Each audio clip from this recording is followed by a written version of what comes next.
ایک حیران کن بات، more than 70% hospitalizations can be prevented if we have adequate amount of vitamin D.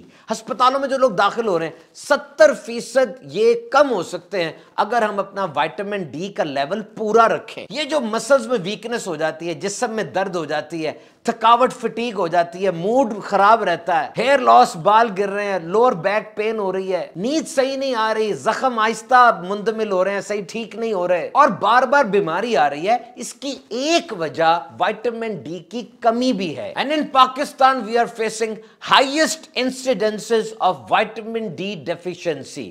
بلکہ پورے ساؤتھ ایشیا میں، پاکستان، انڈیا، بنگلہ دیش کے اندر 80% لوگوں میں وائٹامن ڈی کی کمی پائی جاتی ہے. اور پریگننٹ وومن یعنی حاملہ خواتین میں 79.7% وائٹامن ڈی کی کمی پائی جاتی ہے، جس کی وجہ سے بہت ہی فیٹل کمپلیکیشنز یعنی بہت خطرناک پیچیدگیاں وہ ہو سکتی ہیں، جن میں پری میچور ڈیتھ اور مس کیریج بھی شامل ہے. اب وائٹامن ڈی کیسے حاصل کی جائے جناب؟ Historically humans have derived most of the vitamin D as a result of exposure to sunlight.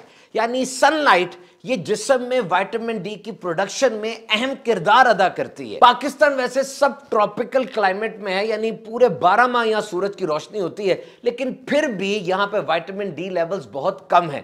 گاؤں میں آپ دیکھیں لوگ توانا ہوتے ہیں، صحت مند ہوتے ہیں، وہ سورج کی روشنی زیادہ لیتے ہیں. شہروں کے اندر اپارٹمنٹس ہیں، سورج کی روشنی آ نہیں رہی ہوتی، اسموک کا مسئلہ بن گیا، اور بھی بہت سی ایسی باتیں ہیں جس سے سورج کی طرف صحیح ایکسپوجر نہیں ہوتا. اور یہاں یہ مطلب نہیں کہ پورے جسم کا ایکسپوجر ہونا چاہیے، بلکہ جسم کا کچھ حصہ بھی سورج کی طرف ہو، اور تقریباً دن میں آدھا گھنٹہ 5-5 منٹ کر کے اگر ہو جائے، مارننگ سن لائٹ اور ایوننگ سن لائٹ، صبح کی روشنی اور رات کی روشنی، شام کی روشنی، یہ اہم ترین ہے. وائٹامن ڈی کا در حقیقت جسم میں کام یہ ہے کہ جو کھانا ہم کھاتے ہیں اس کھانے میں جو کیلشیم ہوتی ہے وہ ہماری انٹسٹائن کے ذریعے پھر بلڈ میں آتی ہے، اور پھر ہڈیوں میں اور مسلز میں اس نے ایبزارب ہونا ہوتا ہے، جذب ہونا ہوتا ہے، ڈپازٹ ہونا ہوتا ہے، اور یہ کام وائٹامن ڈی کرتی ہے.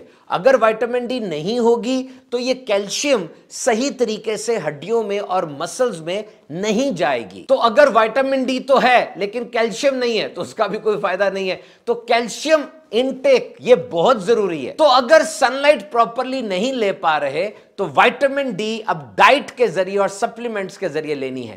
وہ کھانے کون سے ہیں جن میں وائٹامن ڈی موجود ہے؟ Fish, red meat, egg, breakfast فاسٹ سیریلز یعنی ناشتے میں جو سیریلز لیے جاتے ہیں، milk and orange juice fortified سے مراد یہ ہے کہ بہت سی چیزیں، وائٹامنز اور سبسٹینسز ڈال کے اس ملک کو زیادہ سٹرونگ کیا جاتا ہے. اور اس کے لیے ایک بلڈ ٹیسٹ بھی ہوتا ہے وائٹامن ڈی لیولز. وہ بلڈ ٹیسٹ آپ کروائیں، ڈاکٹر صاحب کو دکھائیں، ہو سکتا ہے آپ کو وائٹامن ڈی سپلیمنٹس لکھ کے دیے جائیں. اللہ تعالی ہم سب کو شفائے کاملہ عطا فرمائے.